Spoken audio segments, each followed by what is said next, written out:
بسم اللہ الرحمن الرحیم۔ ایک شخص نے رسول اللہ صلی اللہ علیہ وآلہ وسلم سے پوچھا کہ میری ماں کا اچانک انتقال ہو گیا اور میرا خیال ہے کہ اگر انہیں بات کرنے کا موقع ملتا تو وہ کچھ نہ کچھ صدقہ کرتی۔ اگر میں ان کی طرف سے کچھ صدقہ کر دوں تو کیا انہیں اس کا ثواب ملے گا؟ رسول اللہ صلی اللہ علیہ وآلہ وسلم نے ارشاد فرمایا، ہاں ملے گا۔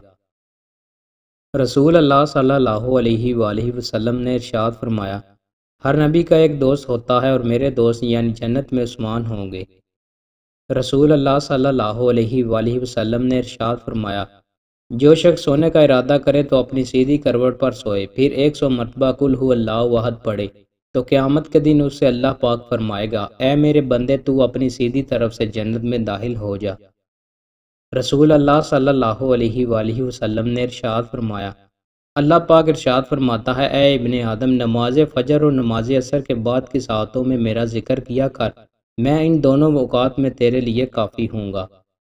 رسول اللہ صلی اللہ علیہ وآلہ وسلم نے ارشاد فرمایا، جس نے مسلمانوں کے راستے سے ایذا پہنچانے والی چیز ہٹا دی، اس کے لیے ایک نیکی لکھی جائے گی، اور جس کے لیے اللہ پاک کے پاس ایک نیکی لکھی جائے تو اللہ پاک اس نیکی کے سبب اسے جنت میں داخل فرما دے گا۔ رسول اللہ صلی اللہ علیہ وآلہ وسلم نے ارشاد فرمایا، بندے کے دل میں لالچ اور ایمان کبھی اکٹھے نہیں ہو سکتے۔